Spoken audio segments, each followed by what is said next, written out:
بسم اللہ الرحمن الرحیم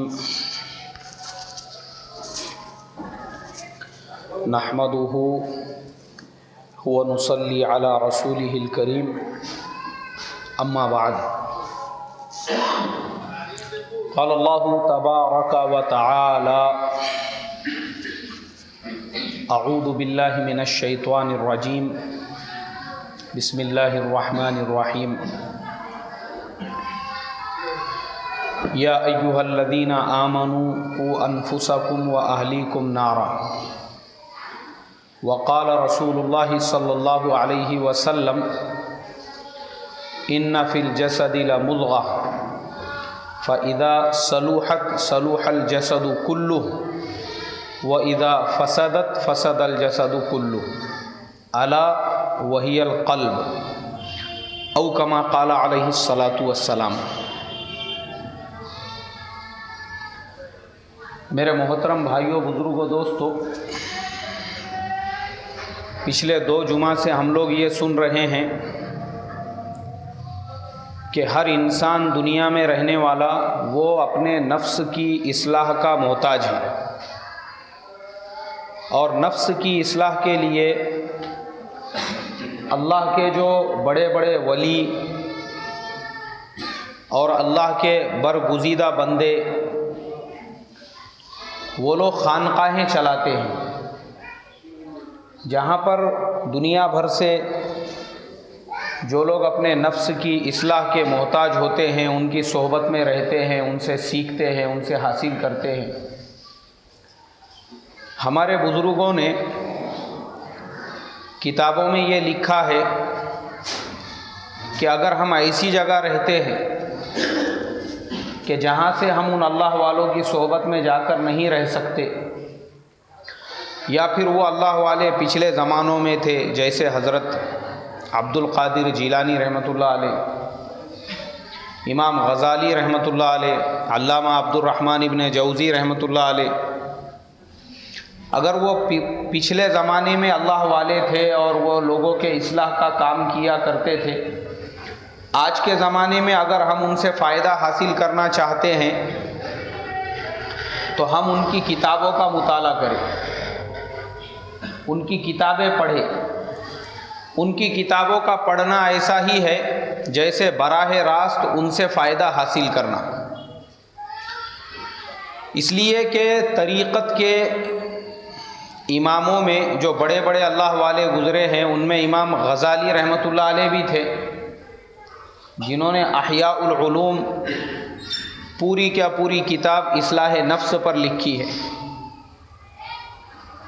اس کے علاوہ ان کی کتاب ہے کیمیاء سعادت، اکسیر ہدایت، یہ بھی نفس کے اصلاح پر انہوں نے لکھی ہے۔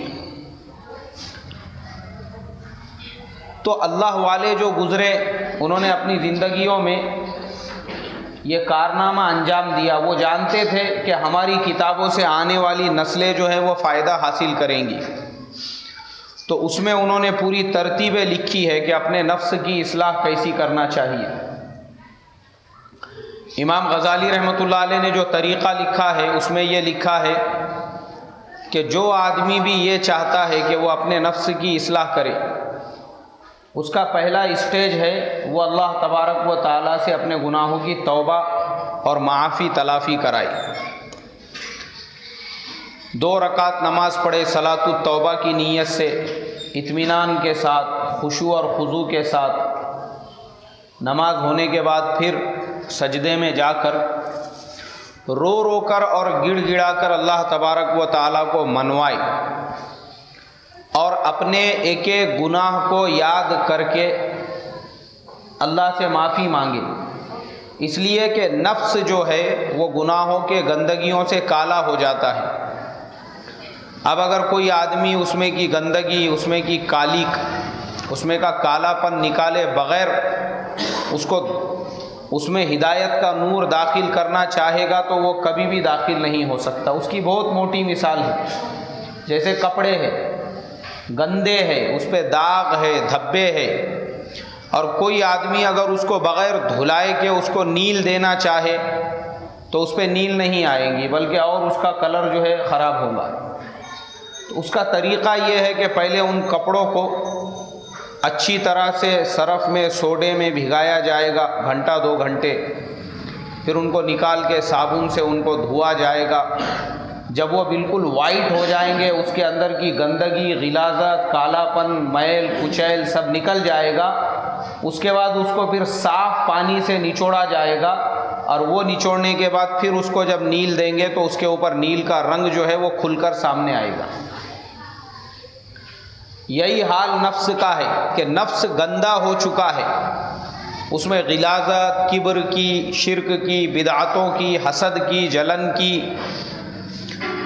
اور اللہ کے حکموں کو توڑنے کی جمع ہو چکی ہے۔ اب وہ گندگیاں جب تک باہر نہیں نکلیں گی اس وقت تک اس میں ہدایت کا نور نہیں آئے گا۔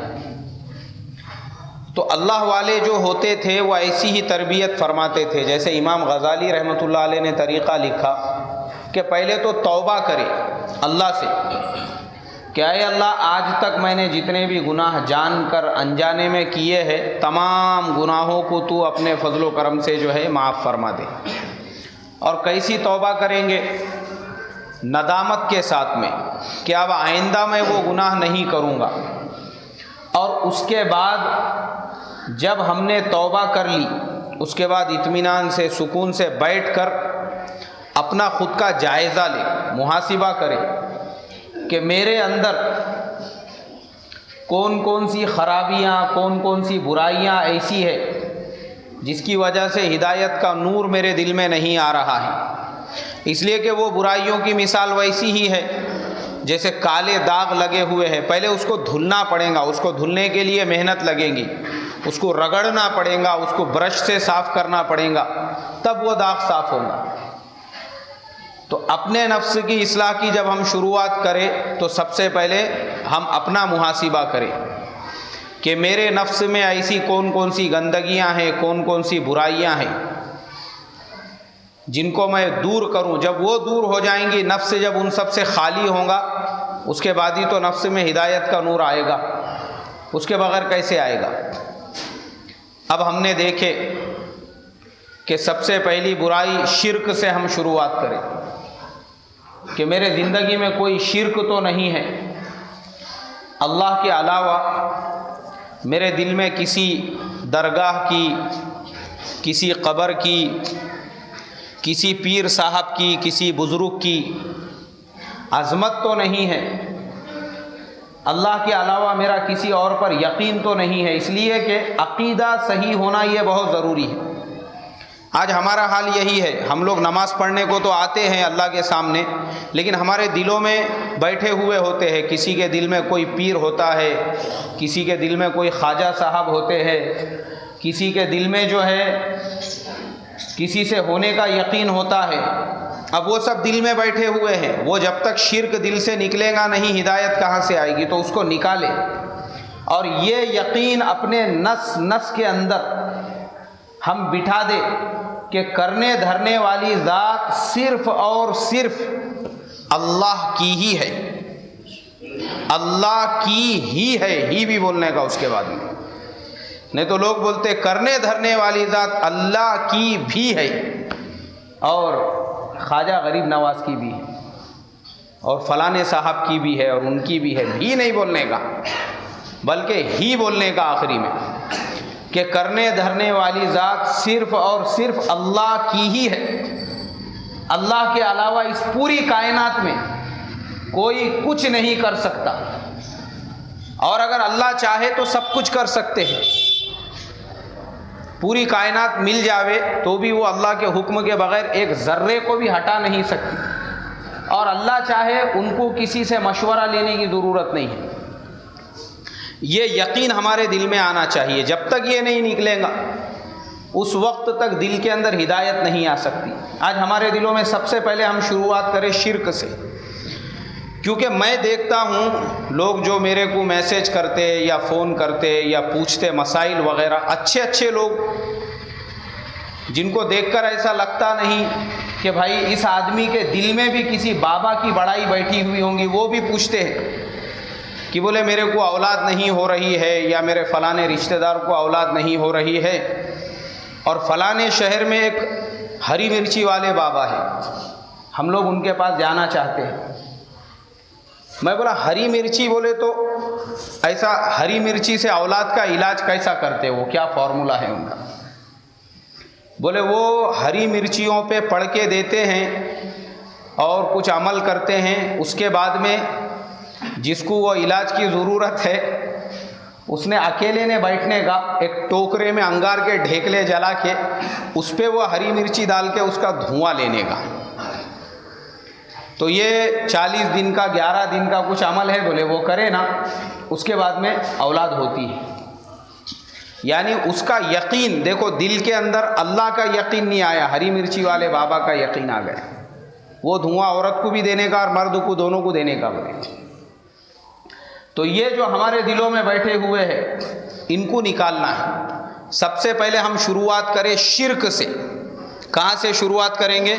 شرک سے۔ دل کو اپنے چیک کریں کہ دل میں کون کون بیٹھا ہوا ہے، ان کو پہلے نکالیں۔ ہم ایسے جتنے بابا ہیں، لیمبو والے ہیں، تاگے والے ہیں، دھاگے والے ہیں، دورے والے ہیں، ہر ایک کو نکالیں۔ اس لیے کہ میرے پاس میں ابھی اللہ کے کرم سے 300 بچے پڑھنے کو آتے ہیں۔ اب میں بچوں کو چیک کرتا ہوں پڑھاتے پڑھاتے، تو کم سے کم 50 بچے ایسے ہوں گے جن کے ہاتھ میں دھاگا ہے، جن کے پیر میں دھاگا ہے، کسی کے گلے میں دھاگا ہے۔ ایک بچہ بیمار ہو گیا، اس کے پہلے اس کے ہاتھ پیر میں کہیں پہ دھاگا نہیں تھا، وہ آیا 15 دن کے بعد، تو میں نے دیکھا اس کے ہاتھ میں کالا دھاگا ہے۔ میں بولا بیٹے تو بیمار تھا نا، کون سے دواخانے میں تیرا ٹریٹمنٹ ہوا، کہاں پہ علاج کرایا؟ بولے وہ علاج وغیرہ ہو گیا فلانی جگہ پر، اور اب الحمدللہ میں اچھا ہوا، اس لیے آیا پڑھنے کے لیے۔ میں بولا ٹھیک ہے، وہ ڈاکٹر صاحب نے یہ دھاگا بھی بندھے کے ہاتھ میں؟ نہیں، بولے یہ ڈاکٹر صاحب کا دھاگا نہیں ہے، یہ ہمارے ابا نے فلانے بابا کے پاس سے لے کر آئے تھے، ان کا دھاگا ہے۔ بولے یہ جب تک یہ دھاگا نہیں بندھے وہ ٹائم تک میرا بخار جارچ نہیں تھا۔ بولے جیسی بندھے نا بولے اس کو، اس کے بعد میں پھر سب طبیعت وغیرہ اچھی ہو گئی میری۔ تو دل کے اندر جو ہے نا بیٹھے ہوئے ہیں، بابا کا یقین بیٹھا ہوا ہے دل کے اندر، تو یہ نکالنا بہت ضروری۔ اسی کو شرک کہتے ہیں کہ اولاد کے معاملے میں اللہ کے علاوہ ہم کسی سے مانگے۔ حالانکہ میں تفسیر میں بھی میں نے بتایا تھا کہ حضرت ابراہیم علیہ السلام کو 90 سال کی عمر میں اولاد، حضرت زکریا علیہ السلام کو 80-90 سال کی عمر میں اولاد۔ انہوں نے اللہ کو منایا، اللہ سے مانگا اور کہا ربی لا تذرنی فردا وانت خیر الوارثین، اے اللہ بہترین وارث کے دینے والے تو آپ ہیں، آپ مجھے وارث دو۔ تو اللہ تبارک و تعالیٰ نے ان کی دعا کو قبول کیا اور ان کو وارث پیدا ہو گیا۔ یاد رکھو، دنیا میں کوئی بھی بابا، کوئی بھی درگاہ، کوئی بھی آستانہ، کوئی بھی چھلاوا، یہ سب محتاج ہے اللہ کے۔ کوئی کسی کا کوئی بھلا نہیں کر سکتے، وہ بیچارے اپنے خود کا کچھ بھلا نہیں کر سکتے، تو تمہارا میرا کیا بھلا کریں گے؟ اس لیے ان کو سب سے پہلے اپنے دل میں سے کیا کرنے کا؟ نکالنے کا۔ اور کس کو بٹھانے کا؟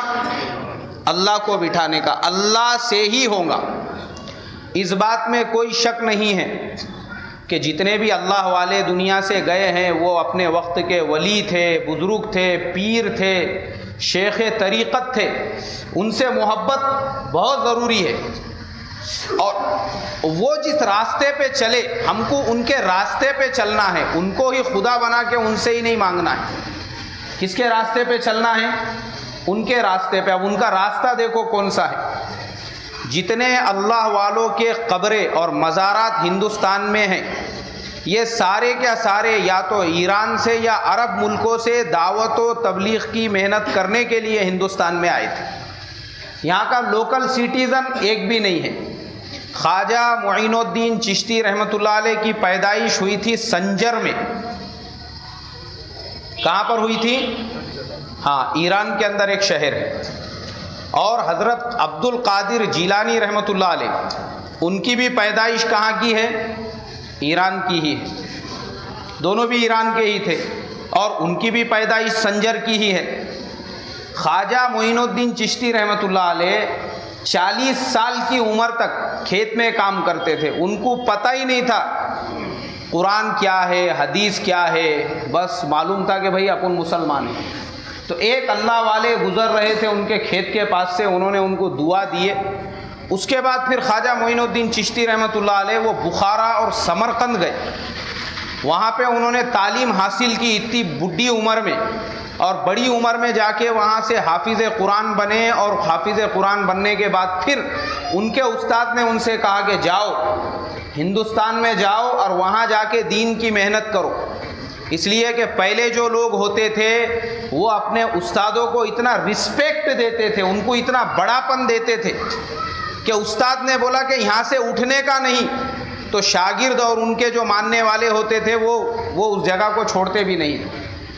استاد نے حکم دیے کہ جاؤ ہندوستان میں جا کے محنت کرو، تو وہ دین کی محنت کرنے کے لیے ہندوستان میں آئے، اور جب وہ چلے وہاں سے تو کتابوں میں لکھا ہے کہ وہ ڈھاکہ تک گئے، اور پھر ڈھاکہ سے اجمیر آئے، تو ان کے اس پورے سفر میں 90 لاکھ لوگوں نے ان کے ہاتھ پہ اسلام کو قبول کیا۔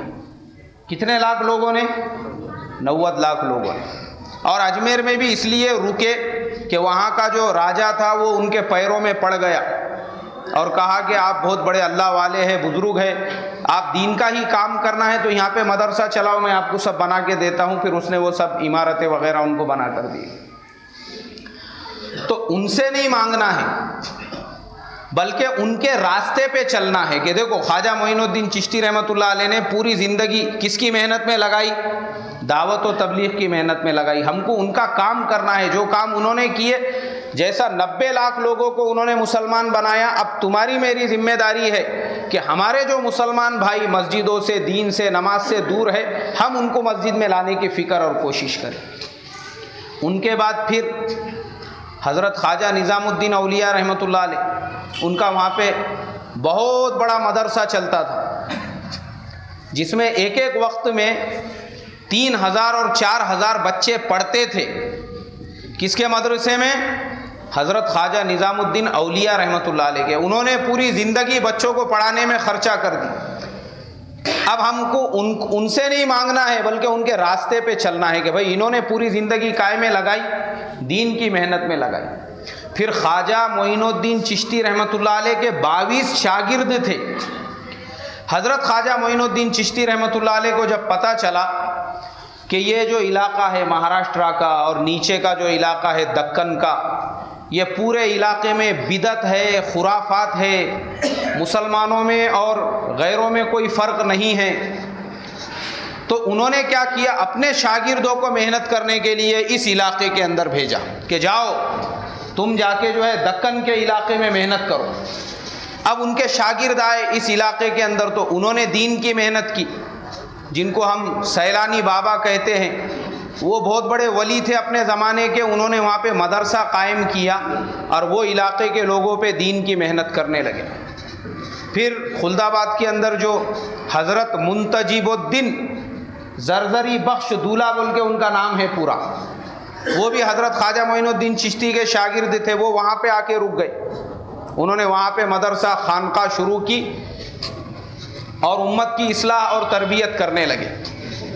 پھر کچھ لوگ آگے آئے، پھر پربھنی میں حضرت شاہ تراب الحق رحمۃ اللہ علیہ، ان کا مزار ہے، انہوں نے اس کو اپنا مسکن بنایا اور وہاں بیٹھ کر جو ہے امت کی اصلاح کا کام اور تربیت کا کام کرتے رہے۔ پھر حضرت سید علاؤ الدین، ہمارے رنجنی کے بازو میں ہی گاؤں ہے وہ، رونا پراڑا بول کے، وہاں پہ انہوں نے قیام کیا اور وہاں کے علاقے کے لوگوں پہ دین کی محنت کرنے لگے۔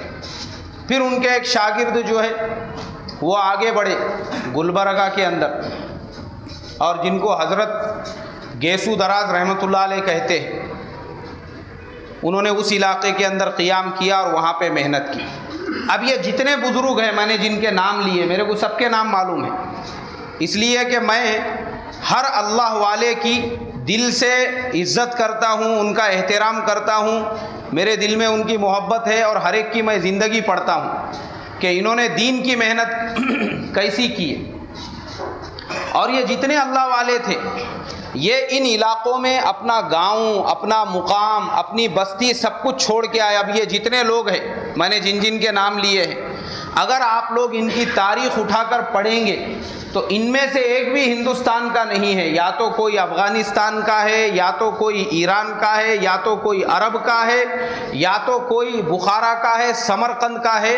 وہ سارے لوگ اس علاقے کے اندر جو آئے وہ صرف اور صرف کس کی محنت کے لیے آئے؟ دین کی محنت کے لیے۔ تو ہمارے لیے ان کے مزار پہ جانا اور ان سے مانگنا کہ ہمارا ایسا کر دو، ہمارا ویسا کر دو، یہ کھلا ہوا شرک ہے، بلکہ ہمارا کام یہ ہے کہ ہم ان کے راستے پہ چلیں اور یہ دیکھیں کہ یہ جو اللہ والے ہیں انہوں نے بیچاروں نے دین کی خاطر اپنا ملک چھوڑ دیا۔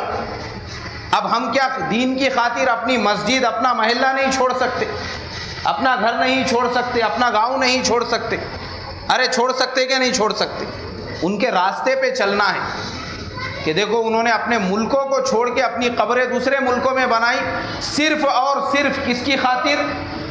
دین کی خاطر۔ یہ جتنے اللہ والے تھے ان کی ہسٹری آپ دیکھو اٹھا کر، آپ کو ان میں سے ایک بھی آپ کو ان میں سے تاجر نہیں ملے گا کہ انہوں نے وہاں پہ بزنس شروع کیا تھا یا کاروبار کے لیے آئے تھے۔ نہیں، ان کے استاد نے کہا کہ نہیں، تم کو اس علاقے میں جا کے کس کی محنت کرنا ہے؟ دین کی محنت کرنا ہے۔ یہ لوگوں نے جو ان کے قبروں کے اوپر بڑے بڑے جو مزار بنائے ہوئے ہیں آج جو عالی شان، یہ ان کے مرنے کے 100 200 سال بعد بنے ہوئے ہیں، ورنہ وہ بیچارے جھاڑوں کے نیچے بیٹھ کے پتے کھا کھا کے انہوں نے وہ علاقے کے لوگوں پہ دین کی محنت کی تھی۔ یہ ان کے زندگی میں نہیں بنے، اگر ان کی زندگی میں بنتے تھے تو وہ بنانے والے کو پہلے دفن کر دیتے تھے، بعد میں پھر خود قبر میں جاتے تھے۔ ان کی زندگی میں نہیں، کیونکہ وہ لوگ تو آئے ہی تھے شرک کو ختم کرنے کے لیے۔ تو اس کے لیے نفس کے اصلاح کی جو شروعات ہوں گی وہ سب سے پہلے کہاں سے شروع ہوں گی؟ شرک سے شروع ہوں گی۔ نفس میں سے پہلے شرک کو نکالنا پڑے گا، اپنے آپ کو ٹٹولنا پڑے گا، اپنے نفس کا تزکیہ کر کے یہ چیک کرنا پڑے گا کہ نفس میں اللہ کے علاوہ اور کوئی بیٹھا ہوا ہے یا نہیں ہے۔ دیکھنا پڑے گا دل میں کوئی بابا تو نہیں ہے، کوئی پیر تو نہیں ہے، کوئی درگاہ تو نہیں ہے، اور کوئی جو ہے عامل صاحب تو نہیں ہے، اللہ کے علاوہ ان کا یقین تو ہمارے دل میں نہیں ہے۔ سب کو نکال کے پھینکنا پڑے گا دل میں سے، اور صرف دل میں باقی رکھنا پڑے گا کس کو؟ ایک اللہ کو۔ اور یہ یقین جمانا پڑے گا دل کے اندر کہ کرنے دھرنے والی ذات صرف اور صرف کس کی ہے؟ اللہ کی ہے۔ اللہ جو چاہے وہ کر سکتے ہیں، اللہ تبارک و تعالیٰ کے حکم کے بغیر کوئی کچھ بھی نہیں کر سکتا، اور اللہ بغیر کسی کی مدد کے اور بغیر کسی کے حکم کے اور بغیر کسی کے مشورے کے سب کچھ کر سکتے ہیں۔ نکالنا بہت ضروری ہے اپنے دلوں میں سے۔ ابھی آج کل جو ہے سفر کے مہینے کے بارے میں بھی لوگ ایک میسج ایک دوسرے کو بھیجتے ہیں، بولے سفر کے مہینے میں یہ پڑھنا چاہیے، وہ پڑھنا چاہیے، اور بہت سارے لوگ سفر کے مہینے میں شادیاں بھی نہیں کرتے، بولے سفر کے مہینے میں شادی بھی نہیں کرنا چاہیے۔ یاد رکھو یہ بھی شرک کی ایک قسم ہے۔ کسی مہینے کو منحوس سمجھنا، کسی مہینے کو اپنے لیے بد شگون سمجھنا، کسی دن کو اپنے لیے بد شگون سمجھنا، کسی تاریخ کو اپنے لیے بد شگون سمجھنا، یہ کھلا ہوا شرک ہے، یہ بھی شرک کی ایک قسم ہے۔ اللہ کے نبی صلی اللہ علیہ وسلم کے پیدائش سے پہلے زمانے جاہلیت میں جو لوگ تھے وہ سفر کے مہینے کو منحوس سمجھتے تھے۔ جب اللہ کے نبی صلی اللہ علیہ وسلم اسلام اور ایمان کی دعوت لے کر آئے تو آپ نے اعلان فرما دیا کہ یہ سفر کا مہینہ یہ مظفر یعنی فتح کامیابی کا مہینہ ہے۔ کائے کا مہینہ ہے بھائی؟ اس لیے آپ دیکھو کیلنڈر کے اوپر سفر کے ساتھ میں مظفر لکھا ہوا ہوتا ہے، سفر المظفر، یعنی سفر کا مہینہ جو ہے وہ کامیابی والا مہینہ ہے۔ یہ نکالنا ضروری ہے ہمارے لیے، ہم مسلمان ہیں، ہمارے لیے کوئی بھی وقت منحوس نہیں ہے، کوئی بھی مہینہ منحوس نہیں ہے، کوئی بھی تاریخ منحوس نہیں۔ ہمارے نبی نے ہم کو یہ حکم دیا، اور پھر بخاری اور مسلم شریف کی روایت ہے یہ اللہ کے نبی صلی اللہ علیہ وسلم نے فرمایا کہ سفر کے مہینے کا شیطان کی شرارتوں سے، نحوست سے، بد شگونی سے، کسی بھی چیز سے کوئی تعلق اور کوئی لینا دینا نہیں۔ سفر کا مہینہ تمہارے لیے ایک دم مبارک مہینہ ہے۔ تو سفر کے مہینے میں، اور پھر کچھ لوگ جو ہے تاریخ دیکھتے ہیں، یہ ہندوؤں کا طریقہ ہے۔ جیسے مسلمانوں میں بھی کیلنڈر میں دیکھتے ہیں، بولے قمر در اقرب ہے کیا، دیکھو بولے اس کے اندر، اور وہ تاریخوں میں شادی نہیں پکڑتے، شادی کی تاریخ نہیں پکڑتے۔ بولے کیوں؟ نہیں بولے اس میں نہیں پکڑنا، وہ ہندوؤں کا طریقہ ہے۔ ہندو لوگوں میں کیسا رہتا، ان کے یہاں پہ اگر شادی بیاہ کی تاریخ نکالنے کا ہے تو پہلے پنڈت جی کو بلاتے، اور پھر پنڈت جی ان کا مہورت دیکھتے، وہ بھی ٹائمنگ کے ساتھ میں۔ کائے کے ساتھ میں؟ ٹائمنگ اور تاریخ اور ہر چیز وہ دیکھتے کہ بھائی کون سی گھڑی سب سے زیادہ مبارک اور مقدس رہے گی، اس کے حساب سے پھر ان کے ٹائمنگ بھی ویسے رہتے۔ 7:54 پہ بولے لگن شروع ہوگا، ایسی ٹائمنگ رہتی ڈالی ہوئی، اور برابر کریکٹ وہی ٹائم کے اوپر وہ لوگ شروع کرتے۔ یہ ان کا طریقہ ہے۔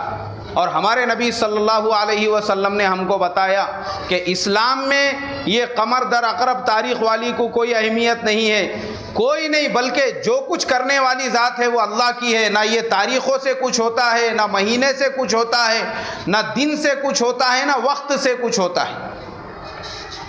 ہاں، وقت پہ 3 وقت ایسے ہیں جن میں صرف ہم کو سجدہ کرنے سے منع کیا گیا ہے۔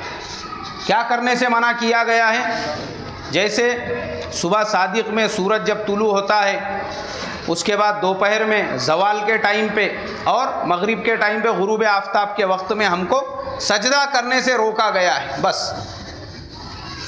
تو لوگ نکاح کے وقت میں بھی پوچھتے ہیں، بولے ابھی زوال کا ٹائم ہے، نکاح ہوگا کیا نہیں ہوگا؟ ارے نکاح کا اور زوال کے وقت کا کوئی فرق یہ نہیں ہے، کوئی جوڑ ہی نہیں ہے۔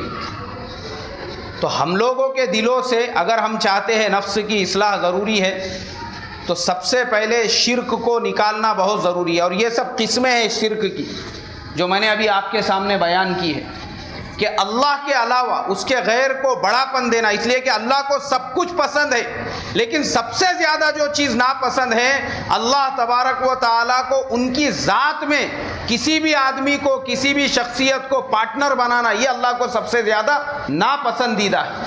اسی لیے قرآن میں کہا کہ لم یلد ولم یولد ولم یکن لہ کفوا احد، اللہ کے برابری والا کوئی بھی نہیں ہے، اس کی برابری والا کوئی نہیں ہے، نہ اس کا کوئی پارٹنر ہے، نہ اس کا کوئی ساجھے دار ہے، بس وہ اکیلا اور واحد ہے۔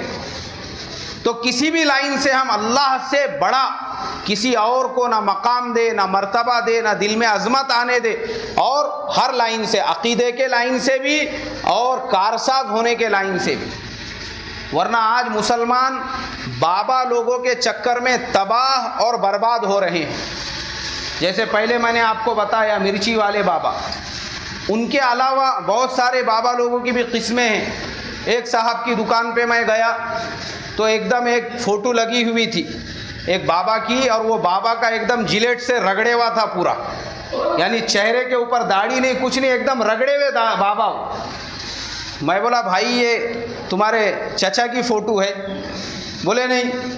میں بولا ابا کی فوٹو ہے؟ بولے نہیں۔ میں بولا پھر یہ فوٹو کس کی ہے؟ بولے مولانا آپ کو نہیں معلوم ہے، یہ ایک بہت بڑے بابا ہے بولے، اور زندہ ولی ہے، یہ ان کی فوٹو ہے۔ میں بولا کائے کے لیے ہے دکان میں ان کی فوٹو؟ بولے دکان میں برکت آنے کے واسطے۔ میں بولا پھر ایسے 2-4 ڈزن فوٹوਆਂ میرے کو بھی دے دو، میں بھی آج کل برکت کے واسطے پریشان ہوں۔ میں بولا تم نے ایک لگائے، میں پوری دیوار کو ایسے جو ہے آزو بازو پورے چپکا ڈالتا۔ میں بولا قرآن حدیث میں ہے ایسا کہیں کہ کسی کی فوٹو لگانے سے برکت آ جائیں گی؟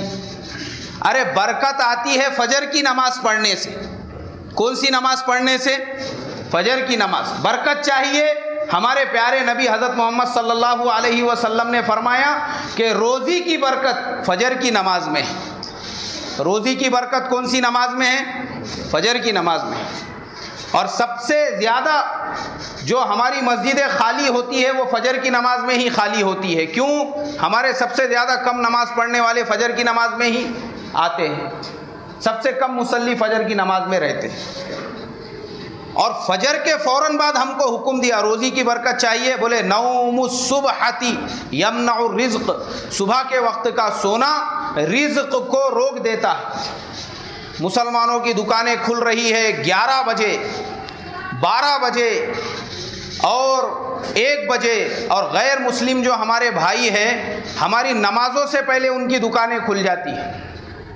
ان کی ماں بہنیں صبح میں اٹھ کے گھر کے سامنے پانی وانی مار کے جو ہے کھراٹا مارنا شروع کر دیتی ہے، جب تک مسلمان صاحب جو ہے اپنا تنا کے جو ہے ہاتھ پیر پھیلا کے آرام فرما رہے ہیں۔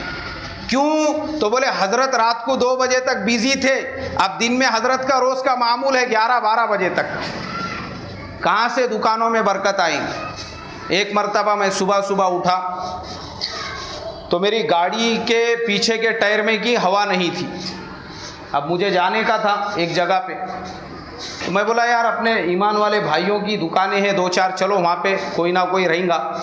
وہاں پہ گیا تو ایک بھی دکان کھلی ہوئی نہیں۔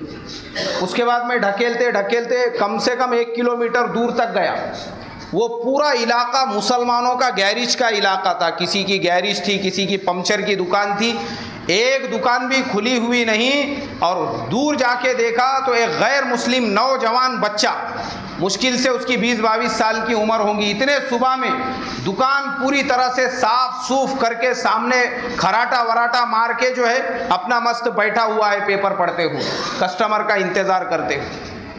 پھر میں گیا اس کے پاس گاڑی وغیرہ لگایا، لیکن میں سوچنے لگا کہ مسلمانوں کے روزی میں برکت کیوں نہیں ہے؟ اس وجہ سے نہیں ہے کہ جو روزی کے برکت کا وقت ہے وہ ٹائم پہ ہم لوگ بستروں میں ہوتے ہیں، اور ہمارے نبی کہہ رہے ہیں کہ روزی کی برکت فجر کی نماز میں ہے، اور صحابہ کا معمول تھا کہ فجر کے فوراً بعد وہ لوگ اپنا کام دھندا شروع کر دیتے تھے، اور ہم لوگ ظہر کے وقت میں، ظہر کے بعد کے وقت میں کام پر جاتے ہیں، تو کہاں سے روزی میں برکت آئیں گی؟ پھر خدا کی قسم میں مسجد میں بیٹھ کر یہ بات کہتا ہوں کہ آپ کسی زندہ ولی مردہ ولی کے اگر تصویروں سے، ان کے تصویروں کے ٹائلز بھی اگر اپنے پورے دیواروں پہ، پورے نیچے کے فرش پہ، اوپر کے چھت پہ لگا دوں گے تو ذرہ برابر بھی آپ کی دکان میں برکت نہیں آئے گی، اور آپ کو کچھ لگانے کی ضرورت نہیں ہے، نہ کسی پیر صاحب کی فوٹو لگانے کی ضرورت ہے، نہ کچھ تعویذ لٹکانے کی ضرورت ہے۔ دکان میں بہت سے لوگ تعویذ بھی لٹکاتے، دکانوں کے اندر بہت سے لوگ لال کپڑے میں ناریل لٹکاتے، بولے یہ امام جعفر صادق کا ناریل ہے، حالانکہ عرب ملکوں میں کہاں سے ناریل، اب ان کے ابا نے جا کے کھیت پہ رہے تھے وہاں ناریل کا، ناریل ہندوستان کے اندر ہے، تو بولے یہ ان کا ناریل ہے، کیوں؟ دکان میں برکت کے واسطے۔ حالانکہ ناریل غیر مسلم لوگ لگاتے ہیں، ان کا بولنا یہ ہے کہ ان کا ایک خدا ناریل کے جیسا ہے، اس لیے وہ لوگ لگاتے ہیں ان کی دکانوں میں، یہ مسلمانوں کا طریقہ نہیں ہے۔ تو مسلمان کو اللہ کے نبی صلی اللہ علیہ وسلم نے حکم دیا، بولے تجھے روزی کی برکت چاہیے۔ آج بہت مسلمان پریشان ہیں روزی کے لیے، ان کے لیے میں یہ بیسک فارمولا بتا رہا ہوں۔ آپ کو روزی کی برکت چاہیے تو فجر کی نماز کا اہتمام کرے، اور فجر کی نماز کے فوراً بعد اپنا کام شروع کرے، چاہے ہم کچھ بھی کام کاج کرنے والے ہوں۔ انشاءاللہ اللہ روزیوں میں برکت دیں گے، گھروں میں برکت دیں گے، اور اللہ تبارک و تعالیٰ بیماریوں کو، بلاؤں کو، آفتوں کو دور رکھیں گے۔ اور یاد رکھو، جو آدمی روزانہ صبح میں جلدی اٹھنے کا عادی ہوتا ہے اس کو بیماریاں نہیں لگتی۔ آپ کسی بھی دنیا کے بڑے سے بڑے ڈاکٹر سے پوچھو، کسی بھی بڑے سے بڑے جو حکیم ہوتے ہیں، طبیب ہوتے ہیں، ان سے آپ معلوم کرو کہ صبح کے وقت میں اٹھنے کا فائدہ کیا ہے، تو وہ آپ کو یہی کہیں گے کہ صبح میں اگر تمہارا روزانہ کا معمول ہوگا جلدی اٹھنے کا تو کبھی بھی تم کو بیماریاں نہیں لگیں گی، اس لیے کہ صبح کا وقت۔ اور اسی لیے جو طلبہ ہوتے ہیں، جو اسٹوڈنٹ ہوتے ہیں، خاص طور پہ مدرسوں میں تو یہ معمول ہوتا ہے کہ بچوں کو فجر کی اذان سے 1 گھنٹہ پہلے اٹھاتے ہیں، 1 گھنٹہ پہلے پڑھنے کے لیے۔ کیوں؟ تو بولے صبح کا وقت ہے، بچوں کا دماغ ایک دم تازہ ہوتا ہے تو قرآن جلدی سے یاد ہوتا۔ تو ہمارے استاد تھے، وہ فجر کی نماز کے پہلے ہی بچوں کا سبق شروع کر دیتے تھے، فجر کے پہلے ہی، اذان سے پہلے ہی، جیسی تہجد میں بچے بیٹھتے تھے پڑھنے کے لیے اسی ٹائم سے سبق شروع، اور بچے وہ ٹائم پہ یاد بھی کرتے تھے۔ تو طلباء کو اس بات کی نصیحت کی جاتی ہے۔ آج ہمارے بچے 25 جگہ پہ جو ہے کلاسز میں جا رہے ہیں، اور جو محنت کرنے کا ٹائم نہیں بلکہ ان کے کھیلنے کا ٹائم ہے، عصر سے مغرب تک کا، وہ ٹائم پہ بچے جاتے ہیں کلاسوں میں. ارے وہ وقت بچوں کا سیر و تفریح کا ٹائم ہے، وہ وقت میں پڑھا ہوا دماغ میں نہیں بیٹھے گا. بلکہ صبح کے وقت میں اگر بچے اٹھیں گے، فجر کی نماز پڑھیں گے، اس کے بعد اپنی بک کھول کر اسٹڈی شروع کریں گے، تو وہ جو تازہ وقت ہے ان کے دماغ میں ہر بات بیٹھے گی. اور دکان پہ جائیں گے تو کاروبار میں برکت آئیں گی. اللہ کے نبی نے کہا کہ روزی کی برکت فجر کی نماز میں. اس لیے میرے محترم بزرگوں، ہماری جو بات شروع سے چل رہی تھی کہ نفس کی اصلاح ہر مسلمان پہ ضروری ہے، اور اصلاح کے لیے نفس کی گندگیوں کو نکالنا ضروری ہے. اور گندگیوں میں سب سے بڑی اور سب سے پہلی جو گندگی ہے وہ کفر، شرک اور بدعت کی گندگی ہے. یہ جب نکلیں گی پھر ہدایت کا نور آئے گا. اللہ مجھے آپ کو عمل کی توفیق عطا فرمائے. جن کی سنت باقی ہے وہ پڑھ لیں.